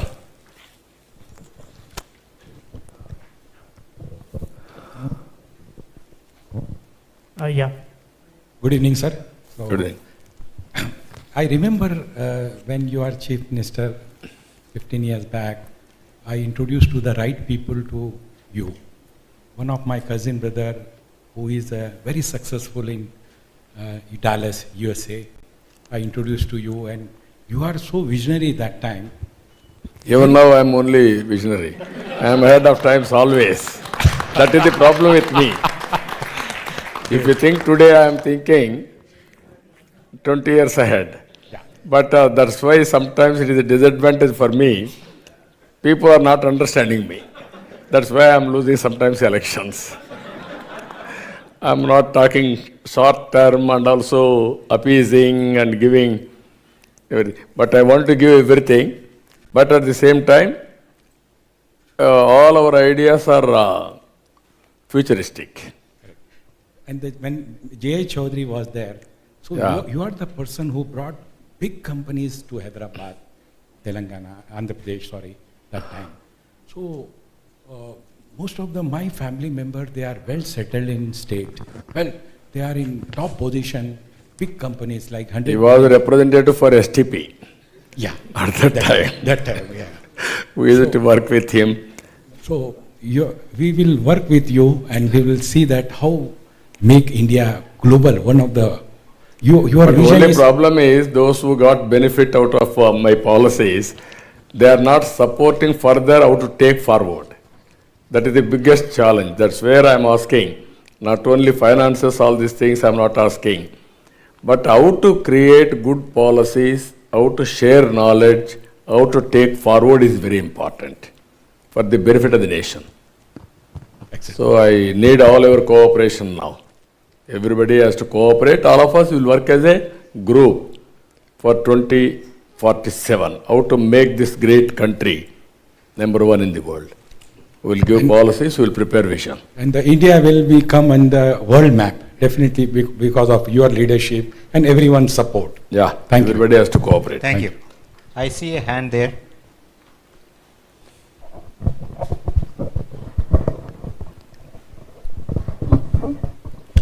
Hello, respected sir. Yes. I'm not from Andhra or I'm not from Hyderabad, but I started my career from here, and there are some goosebumps on my hand that I started my career from Hyderabad, and you were the one I received the first award when you inaugurated Genpact in Uppal. So there's a long story 20 years back, and what you said about the 4 Ps, the people, the partnership, the public and the partnership, so 4 stories. So I just wanted to tell you that, and I just want to give my kind feedback to you that, that why don't we have the reformation in the Indian education system right from the school days?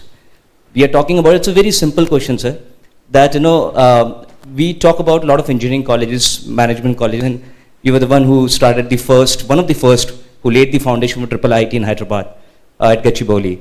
But why don't we have some kind of reformation across at the country level, right from the school days, so that our next breed is ready, not at the time when the maturity is already reached. It actually should start from the beginning, where the youth is actually moving towards the next set of evolution, next set of maturity when it comes to the technology as a whole.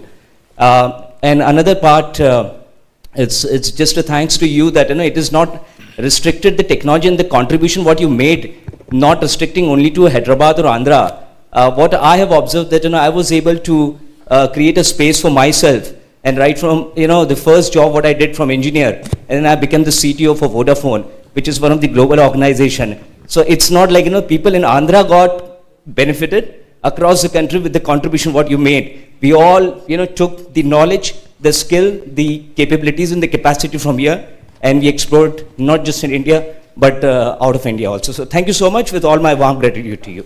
Thank you, brother. This is where I am asking. You got an opportunity because you are an initial mover. First mover advantage, you got it at that time. Now you have reached a good position.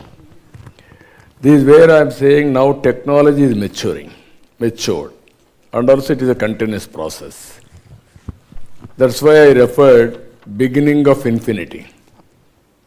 You are seeing some changes as on today. Chat GPT is one.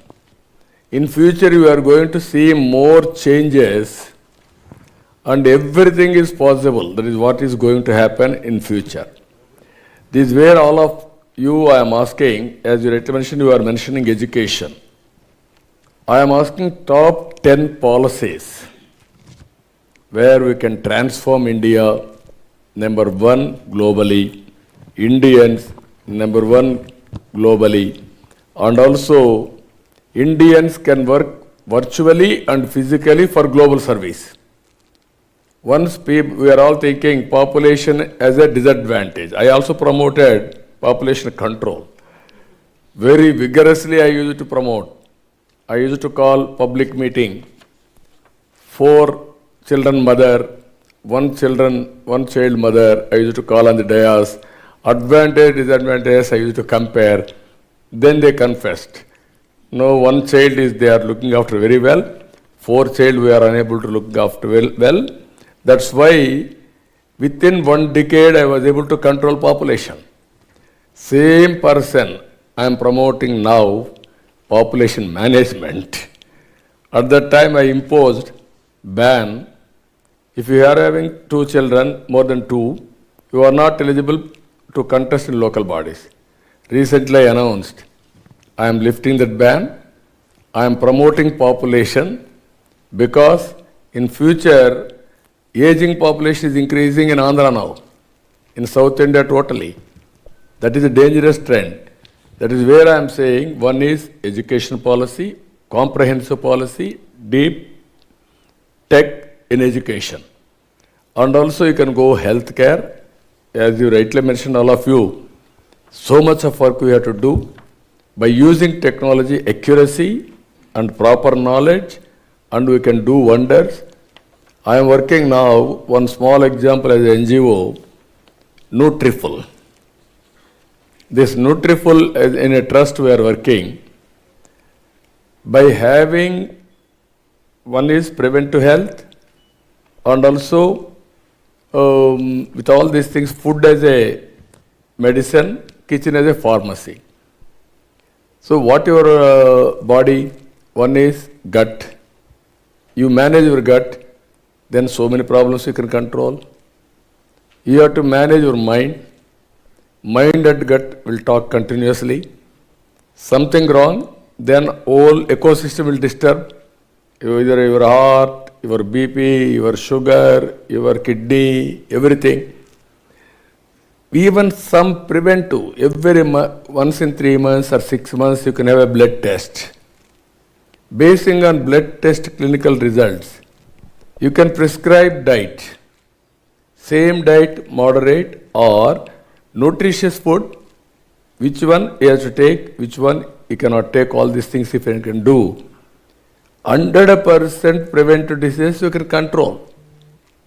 Preventive health you can go. Communicable disease you are seeing. So much of money you are spending. From there onwards, specialization will come, as you mentioned rightly, doctors. If you can compare population with a doctor, you cannot meet. You can go with technology. Every person we can take care. Either preventive health and cure also we can handle in such a way, cost-effective healthcare. That is where you have to go through some measures, deep tech. Then road connectivity, just now I told you. Now we can go new energy policy. I created energy policy at that time, power sector reforms. At that time, if you see 60% theft or transmission losses, distribution losses, then first time power sector reforms, the regulatory commission and energy auditing, everything we have done. Today, recently I promoted solar, wind. If you can make new energy policy, you can reduce cost of fuel in all walks of life, either industry, either domestic, whatever traveling, your cars, everything drastically. How to do that? Now, just like social media, everybody is a owner on communication. Energy also you can produce at your premises, at farm, Agriculture, you can subsidy, you can give it free. Then you can generate power, no land cost. Then you can use it for lifting of water. There is surplus, you will give it to grid. Then you can grid, you have to manage. Government has to manage grid. How to manage grid? Deficit surplus for the consumer. Existing grid is enough. If you go for deep tech, again, 20 years back, 25 years back, from Yusuf Gouda, I used to operate all substations off and on. Not there. Today, your house I can cut power. That is the technology today. So what I am saying, if you can do all these things, energy, it will come 2 rupees, 250, 3 rupees. Your house will be a charging station for your car or cycle or scooter. Your road is seamlessly you can travel. And energy, this environment you can imagine. All energy, electrical vehicles. So that is where I want, even governments wants money. You are saying for unit 3 rupees. I can charge you 1 rupee for electricity duty. It is a win-win situation. Government will get money. You will also happy. Clean energy, environmental, friendly. That is where you have to think energy, new energy policy. Same thing in agriculture. Lot of scope. We can produce food for the global community. Use drones, cloud computing, and then specified areas where you have to spray pesticide. Now we are going on spraying 5 times, 6 times, 10 times without knowing what is that fertilizer or pesticide owner will tell. You take this and spray, we are spraying. So that is where agriculture revolution can bring water, how to harness water, water policy. If you can bring all these things, digital currency is one in my heart. 500 or 1,000 rupees or for 2,000 rupees, they have banned. Even 500 also if you can do. Even every Kirana Kotu or this what you call T-Bala is able to give you swapping all these things, QR code, and automatically supplying tea, is productivity has increased. No changes are all these things.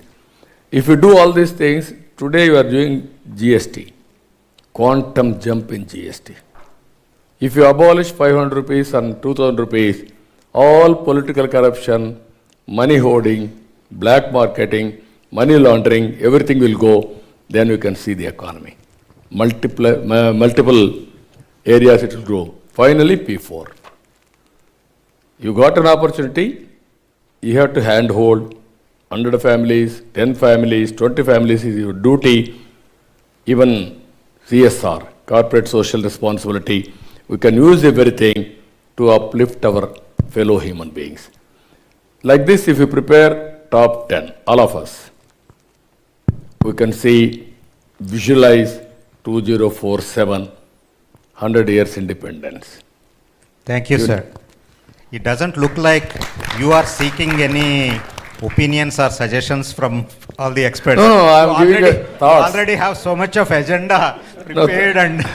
No, I'm giving only thoughts, but solutions are with them, not with me. Yeah, that is a point. So the industry, youngsters and startups, entrepreneurs, business leaders should take these as the base issues, problems, societal issues, and then focus on delivering solutions. Thank you so much. What I am asking them, it is a win-win situation. You will get a revenue model and also you will get name. Right.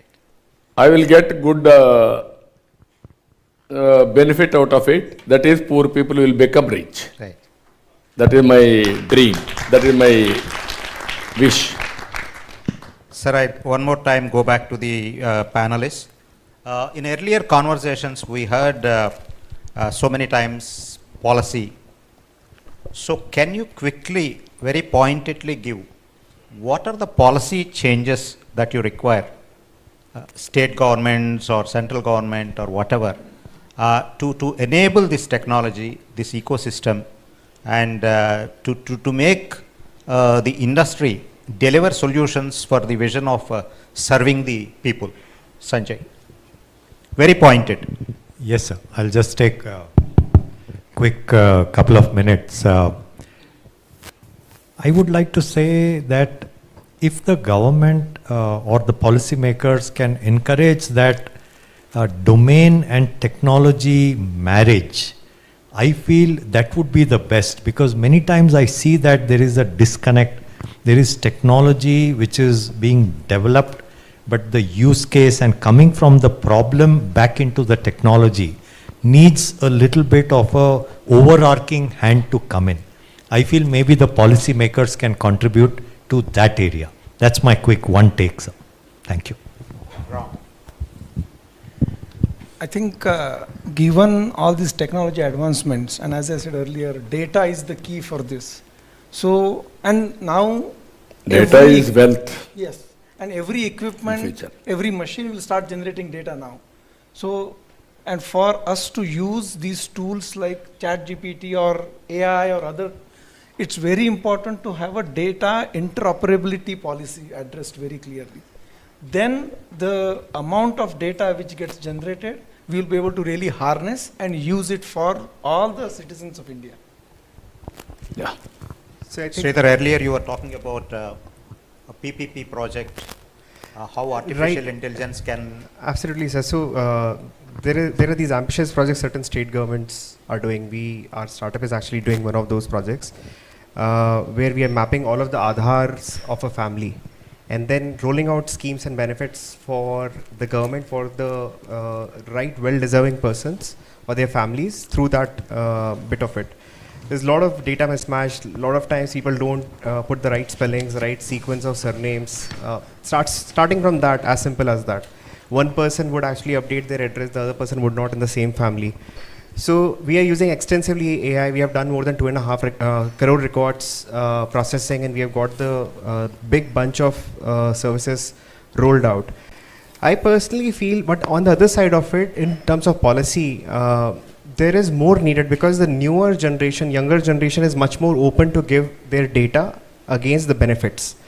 So if we can do a better job in terms of privacy, because the word is very loosely used multiple times in terms of privacy, but exactly what does it mean when you give your data? Like there are definitely amendments with say 16-digit numbers that we give away for ID card where certain numbers are masked. But there is more to it. How do we really make that secure? There is more transparency right now coming with Aadhaar, but again, there will be more requirements that will come up when it comes to AI. Similarly for blockchain, similarly for cryptos, I mean like there are policies where rather than putting a ban or the regulation, what we ideally require is the functional mechanics where we can compete with global players where other people are taking advantage. I feel like there would be opinion for a lot of people that crypto bubble has bursted, but again practically there will be centralized and decentralized both economies that will work together. We'll see new type of challenges coming out. So we need policies around that where we can compete, and like example USDT is a currency which is stably like sustaining against US dollars. While the digital rupee comes out tomorrow, how do we really ensure that we are not again stuck in the same forex exchange value proposition? Because there is a new opportunity today where we can actually increase the value of our own digital rupee. And can we do something around policies where that dominance can be achieved? Like there is a hard reset with digital currencies coming in. Can we do something around those by policies? Like I think that's where there is a lot of scope. Shriram. So, sir, where I would see that we need to think about from a policy and technology coming from perspective. I was just reading newspaper a few days back, and we were saying that that also Mohandas Pai a few days back was saying there is tax terrorism which is happening, and we get to see that day before yesterday's newspaper that 243 new crorepati coming in because of HUL. Now, if you see from that perspective, even every year we get in more than 100 crorepatis in Ernst & Young and so on and so forth, that kind of company. We get to know so we are getting in details about people who are earning money, who are whatnot. So the policy needs to come in from a perspective that if you are investing this money for the social good, if you are investing this money in creating new jobs, what kind of incentives will come? Because the biggest threat that I see is now, if you see the number of millionaires which is increasing in India, is exponentially increasing in China. And we are actually now, we have got a better opportunity. Rather, I would say that God has given us an opportunity to dominate the world because we are being blessed with the biggest number of population. So if this money is being utilized for creating of jobs, enhancing skills, how policy can help them in not getting taxed, giving them better opportunities, so that more and more a good segment of this money is being used for the better world and creating of the society. See, at the end of the day, we all should agree that we are actually product of the society from where we came in. And there is no better society than the Indian society that has given the world too much over the last few thousands of years. So that is where we need to think in that how policy can be used to encourage people who have the might today to do better for the society. Yeah. Thank you.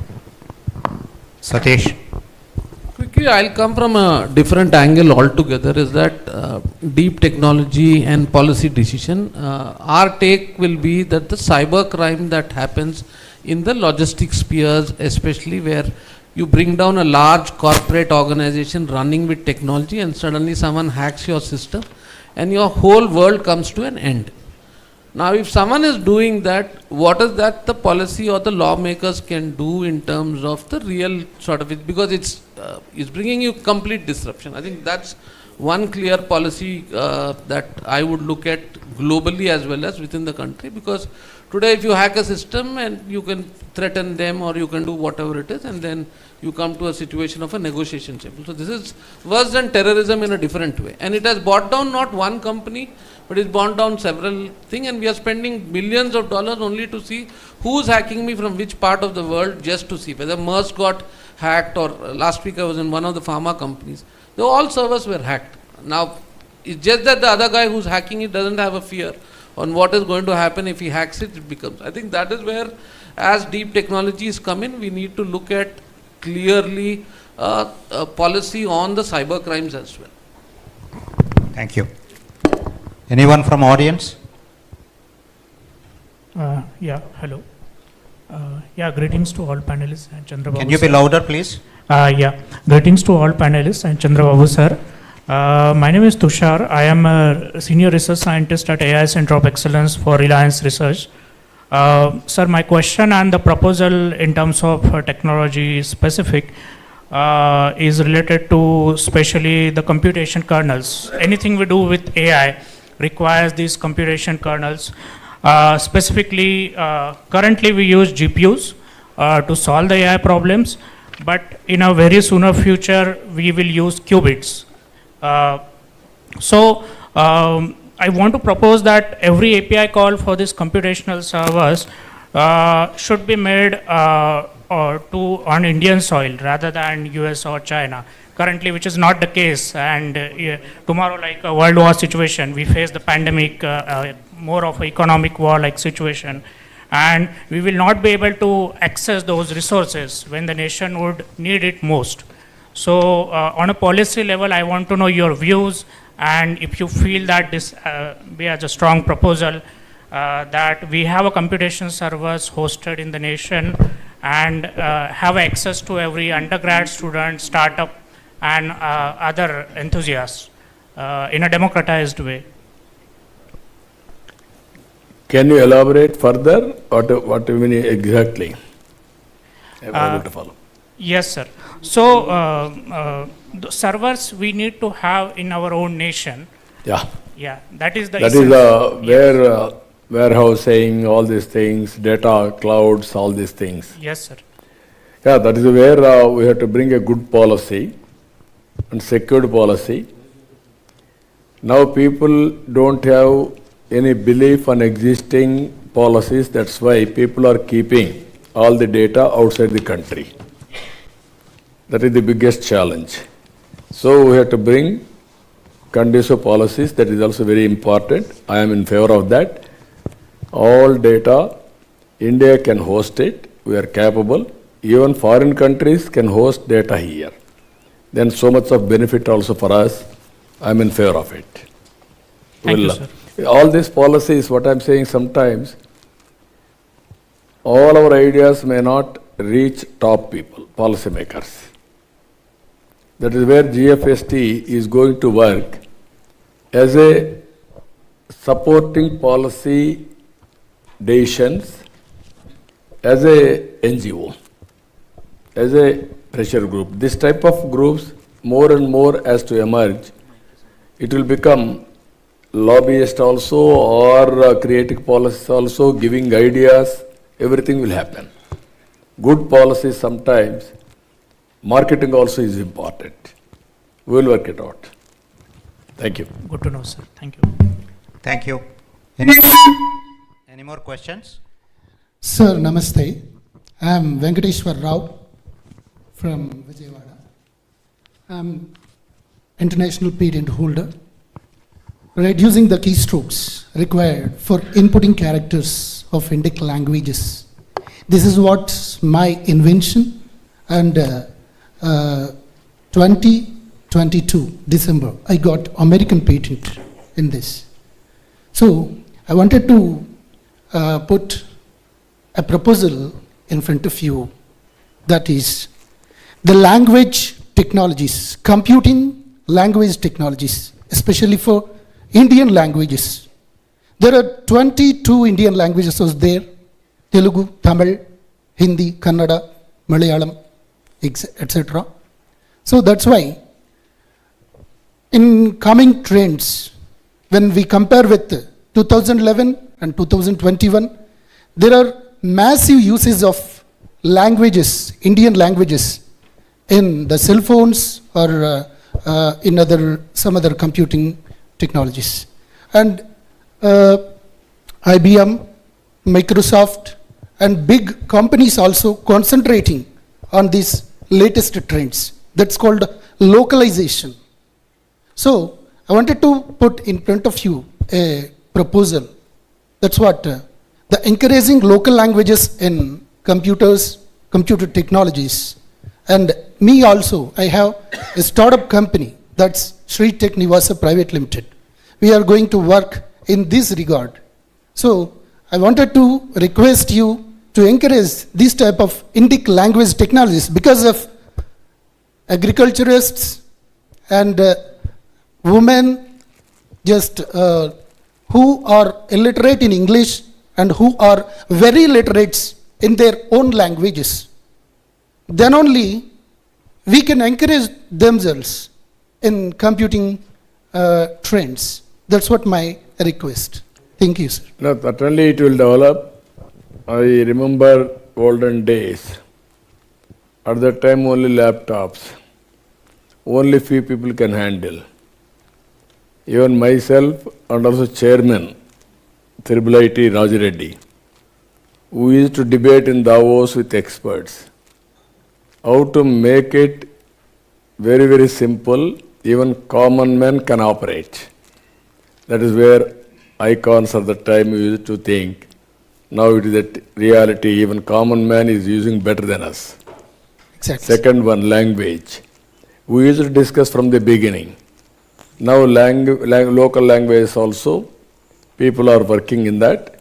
More and more softwares, all penetration, all these things has to come. All these things demand based. There is a demand, people will come to innovate. It is a reality now. Indian languages are penetrating. It is going to happen. We will also promote. There is a lot of difference between 2011 and 2021 in uses. No, another 5 years you will see so much of difference again. With ChatGPT also is struggling to work with local languages as of now. Exactly. That will be the biggest revolution in future. If they do properly, then it's a big leapfrog. It's going to happen. Thank you, sir. So we have to end this session. I can allow 2 more questions. This question is, hello?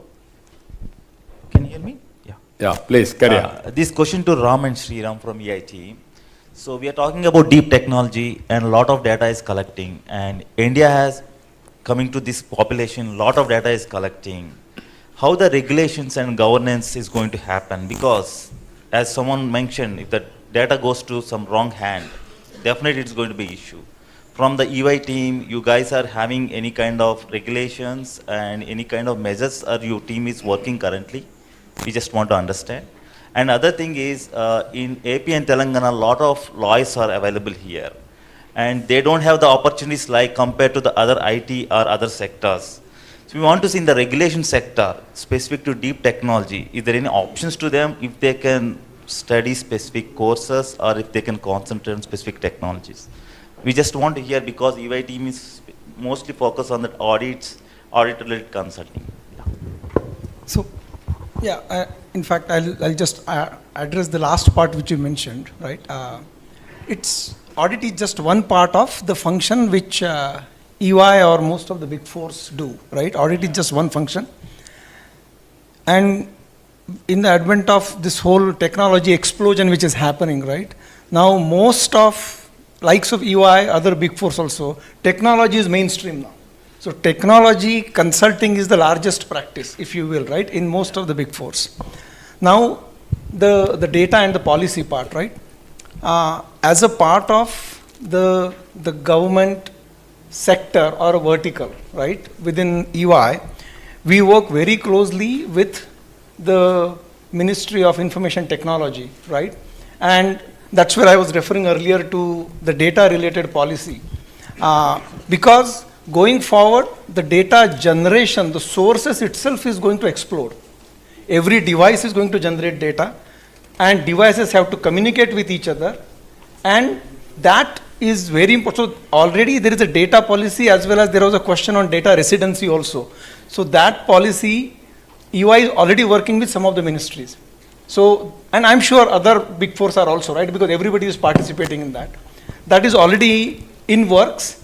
I think the minister sometime back also announced that yes, there is a draft which is coming out, right? But I think that's very important piece, and especially when AI and some of these tools are becoming mainstream and every citizen is using those, that becomes extremely important. So I think it's high time government has to come out with that. So EY is working with the government and the ministries on that. Any quick add? No, I just wanted to say, like, you know, that with reference to EY, when even we are working with quite a lot of different government agencies, the first thing that we look at is the data. So, like, for example, I was being asked to work on give inputs for creating startup policy in one of the states, and in that particular state, it is one state wherein it's one of the most highly, joblessness is there. In that index, it's very high. And wherein when we wrote the policy, especially keeping that in mind, we kept in mind that, that the companies, the startups or the companies which are especially working in the skill sector should be given some more advantage than somebody else, keeping that thing into the mind. So it might sound very simple, but if you are getting in more and more skill development companies, then in that case you are creating that skill deficit, you're closing that skill deficit which was there. So from that perspective, so whichever sector it is, wherever we are working in, we first go and see what kind of data we have, what it is, and how it really takes us to leapfrog. Leapfrog is an older version. Rather, we think about Volpalt, that what can be done in a bigger sense, or what are the best technologies, or what are the best things that the best countries are doing that we can bring in, and it is being done in a very systematic fashion, wherein it's a step-by-step growth which can happen over a period of year, and data of monitoring of that growth is also being monitored at all places. So keeping right from policy creation, policy governance, and the procedures of following them, everything is monitored, wherein we keep data inside, that bringing that, creation, monitoring, everything, we keep data into focus while doing that. Thank you. I want to acknowledge CBN sir. I started my career with Center for Good Governance, which is started by you with the DFID UK related funding. I'm very much happy to say that in 2005 itself, we started as an AP government with whatever the technology we used to capture and whatever the governance reforms were happening in that one. And just I want to acknowledge it. Thank you. Thank you. Very Thank nice. you. Thank you. Thank you very much. I have a few more questions, but they are very technical. What I can do is the panelists are going to be here for a tea session. Then either I can ask them on your behalf or you can interact with them. But there is one final question which I would like to put it to CBN sir. This is from Mr. Chaudhary from NippleNet Solutions. No, you are not giving women any question. She is raising hand. Yeah. Sir, this creating... Gender biased. Making... You are gender biased. Yeah, please go ahead. I'm sorry.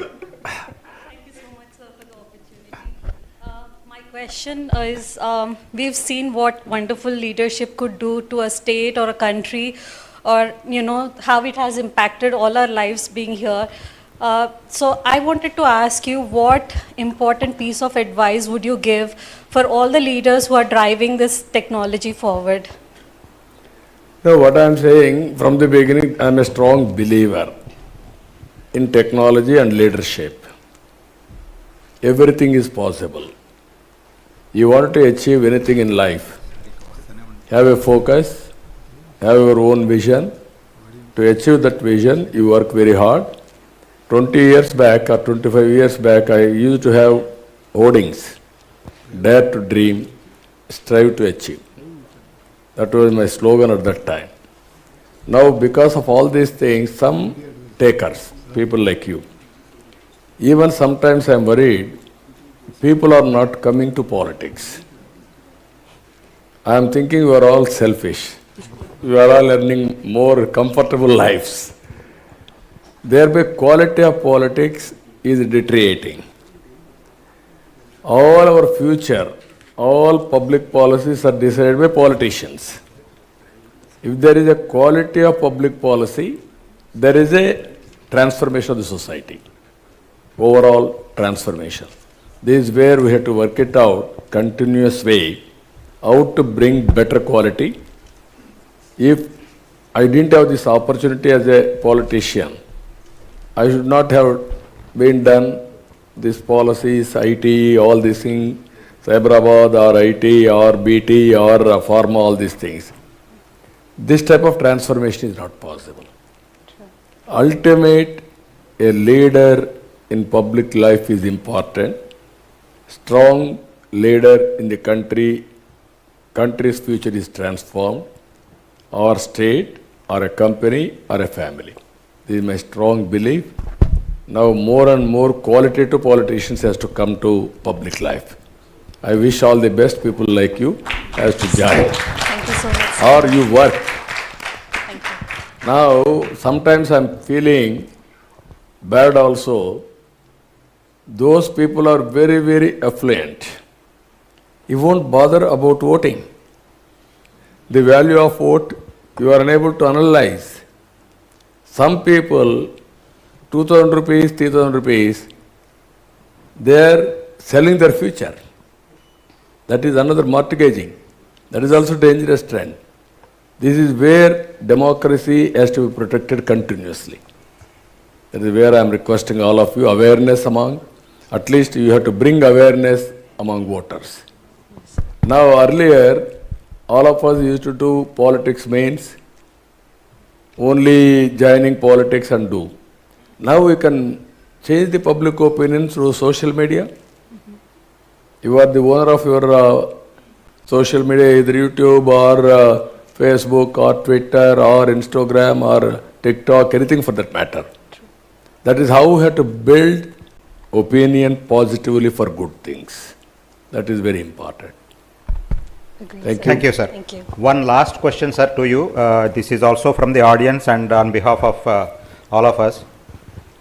Sir, how do we change the poor to rich or improve the poor by using technology? Because that is the major question, your vision also, uplifting the downtrodden communities, and so how do you see the technology changing and impacting the poor people and farmers? Now I am asking you, this is very nearer to my heart, because why I am saying, after economic reforms, P3 is the model, public-private partnership. Now I am proposing P4 model as a futuristic. What is futuristic? People, public means government, private agencies and partnership. If you can make this arrangement, as on today there is CSR, corporate social responsibility, you are all educated, some of you, most of you I can say, you born in a small family just like me, but we got an opportunity. You are masterized step by step with management techniques and leadership qualities. You are having that management bandwidth, and also you are having some resources. This is where this policy I am thinking everybody can adopt some families.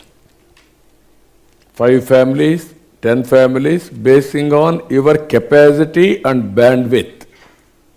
Then automatically governments will be a facilitator. What all government is giving will give the beneficiaries. You also mentor him, just like what Sanjay is doing. You can mentor them. Then you can hand-holding. Continuously you can create WhatsApp groups, 50 persons or 20 persons. Then they will ask any decisions from you, suggestions. You can give real time. Then you can prepare by using ChatGPT, vision for that family, how many human resource, natural resource, human resource is having, any children, 10th class or intermediate, how to educate him, guide him to have better education, then their skills, what are all the skills they are having, suitable to their activity is there, or have some modification of skills, improvement of skills. Same person, if you see one example, same illiterate man will get a job in the village. He will get 200 rupees a day. Same illiterate person, little bit skills, manners, body language, some English words.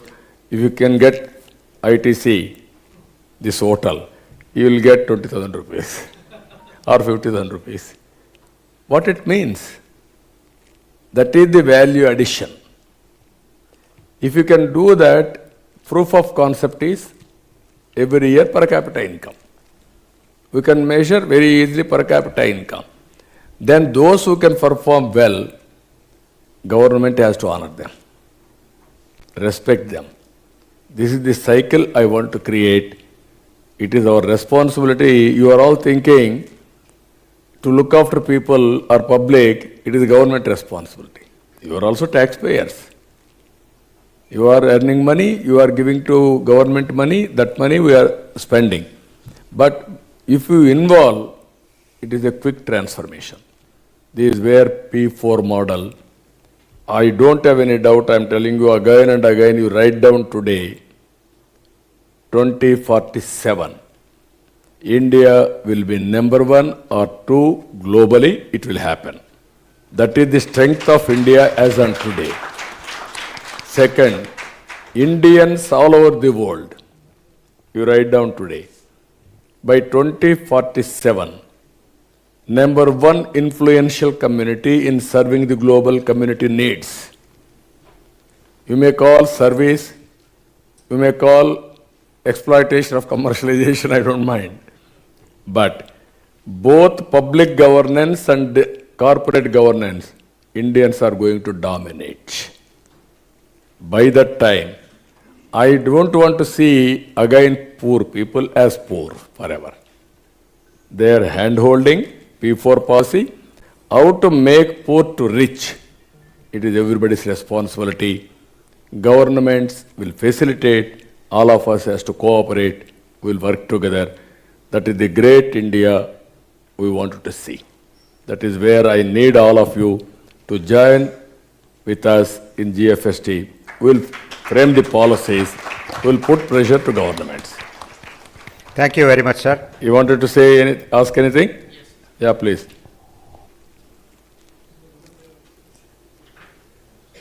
Okay, sir. So myself, Sharad Mutyala. So I have 2 questions here just related to the technology. The first question is that with the rapid increase, thank you. So with the rapid increase of this kind of technologies like robotics and data commercialization and all, most of the people are losing their jobs as of now. So we are seeing that. Definitely we cannot stop the technology as we have discussed, so but we have to equip the next generation students or the people with the kind of technology to operate, and we should be in a position to operate them. So how to handle this kind of situation, as we are talking about the people to so uplift their living standards. So on one side, if they are losing the jobs, how to handle this kind of situation? So with every adoption of the technology, this may happen. This is one. And second thing is that how we can also use this kind of deep technology in this kind of taxation system, because most of the MSMEs are facing the tax issues and individuals are facing the tax issues. As you have rightly mentioned, sir, that we are the taxpayers has to take the responsibility of this, and so directly or indirectly paying a lot of taxes and owning the ownership is also one challenge. So how the deep technology can be the like one use case is the tax. So how that will help the MSME sector to grow further, and how to handle with the capacity building of the next generations to handle with the technology to sustain in the job market. These are two questions. Yeah, you're right. Only regarding to taxation. It is a continuous process how to promote MSMEs, that we have to continuously do that, how to transfer that benefit. It all public policies again. The way we have to put pressure and lobbying to governments to listen our requests, that can be done. Second one is jobs. People are thinking IT will remove jobs. How to create wealth? There are conflicts again. Creating wealth, you need IT. Having jobs, again, you don't want IT. What I wanted to emphasize all of you, creating wealth, create more and more jobs also. IT is only enabler for creating jobs. I told you just now, GPT will transform, it is beginning.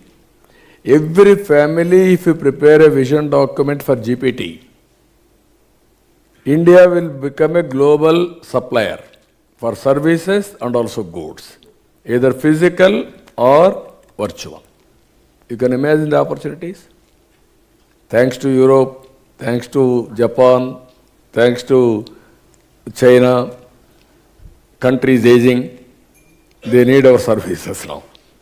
Either doctors or nurses or some other services, so many things. You make use of all these opportunities. Be a global citizen, outlook, integrate with the global economy, and exploit services or goods for the global community. That is our vision. It is possible. That is where demographic management, if we do, after 100 years before we are all slaves, next 100 years independence, we will be the leaders, number one leaders for globally to serve the global community. That is going to happen. That is where from now onwards you have to plan demographic management also, to have different ages of population from now onwards, so that always you have to meet our demands. Otherwise, India will become, after 2047, another China or another Europe or Japan. It is going to happen. Thank you very much, sir. On that inspiring note, that was a stimulating experience. Listening somebody wanted sir, to... we are really short of time. Oh, okay. Don't disappoint him. Let us see. Thank you very much, sir. I'm taking clue from your last note, what you said, like we are doing a lot of innovation on the deep technology and all, but you also said that we need to know how to market these technologies to the world. So on this note, I would like to thank you for that ISB, which is a global business institute what you got to your Hyderabad. From last 20 plus years, I think we have not received any other institute just like ISB. So I just want to thank you, sincere gratitude to getting the ISB to Hyderabad. Now, I am very happy he has given a solution, ISB solution, to get jobs or outsourcing consultancy. Even for ISB, how much effort I put at that time. Fortune 500 companies wanted to start business school. Then it has reported in some magazine. They wanted to go to Bombay, Maharashtra government, Karnataka government, Tamil Nadu government. Then no agenda for Andhra Pradesh. At that time, Andhra Pradesh was not in the map. Then my secretary told me. Then McKinsey chief at that time, Rajit Gupta was the chairman of that committee. All top people are in the board. Then I telephoned to them. They told me, sir, you are right, but we don't have any inclination towards Hyderabad. It is not in our list. Then I told them, okay, don't consider Hyderabad. You come for a cup of tea or breakfast, and then you decide on merits. I don't mind. Then they came. Same business principles applied. How to market it. Then I sent my ministers, 4 or 5 ministers to airport to receive them. Very good AC bus I organized for them. Then they came to me, to my house. Then immediately I got beautiful bouquets and also shawls, and I honored them. Then I received one by one. Then I served breakfast by giving plates. Then I gave a presentation. By seeing all these things, by that time they are all totally inclined, perception. Then they asked me what you are going to give. Don't ask me anything. You go to respective governments, what they offer. You make it +1, send it to me, I will accept it. They went to Karnataka, they got appointment after 4 hours. They went to Maharashtra, they asked him reservations. You have to give reservations for our state. They went to Tamil Nadu, they gave garland or bouquets to give it to Chief Minister. So it makes all the difference. One is goodwill creation, second is clinching marketing strategy. I am very happy. ISB is one of the best institute now. I really appreciate them. They are at that time nobody knows what is business, ISB or MBAs, all these things, nobody knows. So I am very happy. Now you can give solutions for all of us. Thank you. Thank you. Very nice, sir. Sir, that was really stimulating experience listening to the visionary who was talking about digital technologies 2 decades ago and now looking ahead of another 2 decades to create a society where technology is used to uplift the marginalized communities, ensure equitable access, and address all social, economic, and environmental challenges. As always, sir, it was a very inspiring session. We are really fortunate to have you with us, and thank you so much for sparing time and sharing your thoughts. A big round of applause, please. Before I announce the formality of giving mementos to the panelists and to the chief guest, I request Sri S.P. Thakkar sir to come over onto the dais and say a few words.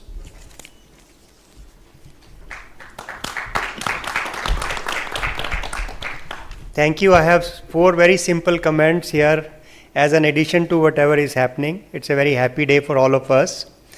Point number 1 is we are looking at new model of governance in the country for which we can show the way, and we are looking at near future where the poverty word will simply go out of our system, and that's how the system is growing, especially when India is going to move from 3 trillion to 10 trillion in the next 10 years and then 40 cross beyond that. So per capita income is rising, all equity is getting answered. This is point number 1. Now point number 2 is that what is the outcome of this group's discussion today? This is a beginning of discussion, not an end of discussion. So it results into number of outcomes for which the groups will have to be formed, people will have to come together.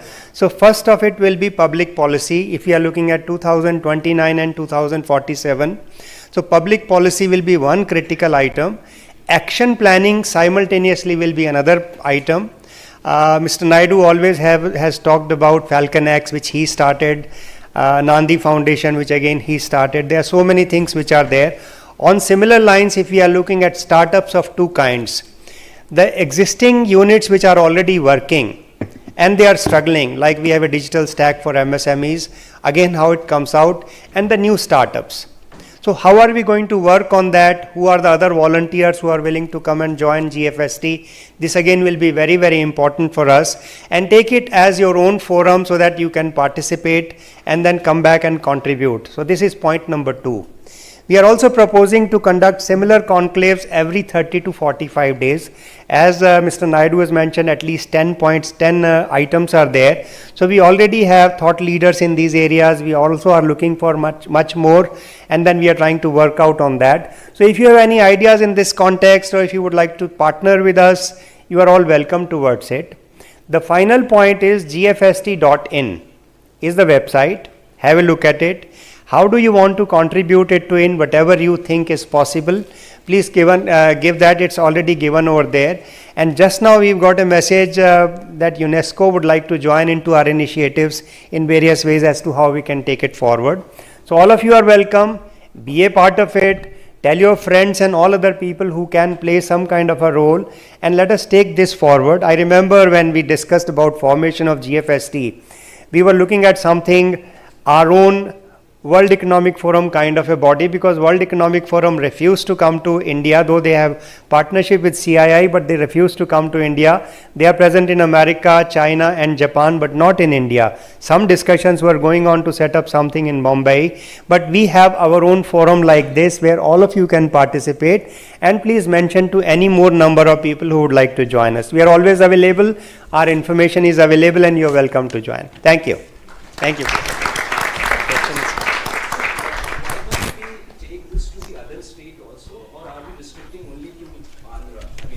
No, India at 800 for Indians, and every state is welcome. Like we have a member here who is participating in 10 states. So Telugu is one thing, but all other states also are welcome for that. It's open in every possible. And as the name says, it's a global forum, so there is no regional limitations. Thank you very much, Tucker sir. Now I request Sri Chandra Babu Naidu garu to give mementos to all the panelists who contributed to this forum. So firstly to Mr. Sanjay Jasrani.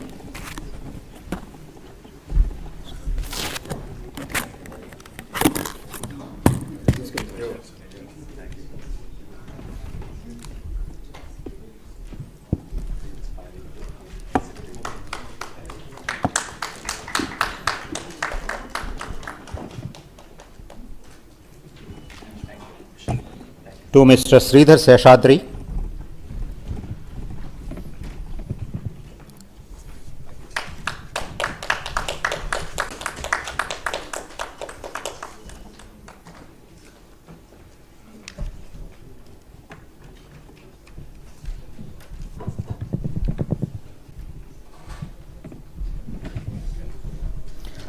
Next to Satish Lakaraju.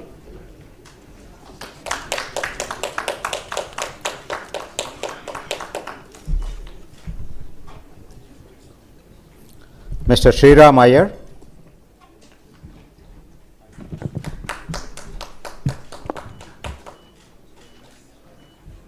And Ram Deshpande.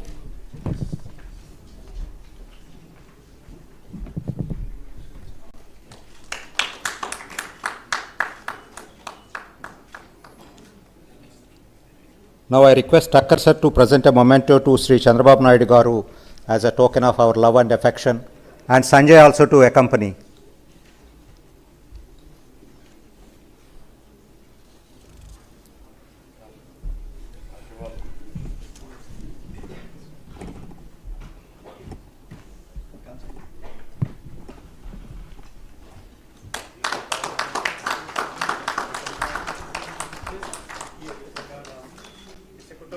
Kutumbrao garu, Ramnath garu.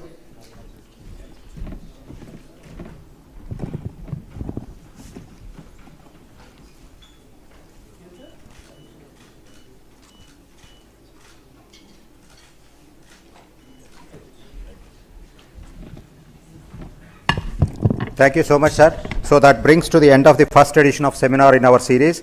We extend our heartfelt thanks for gracing this occasion to Chandra Babu Garu and all the expert panelists, and also the volunteers and India Next for their hard work in putting together the conference. We have a tea break.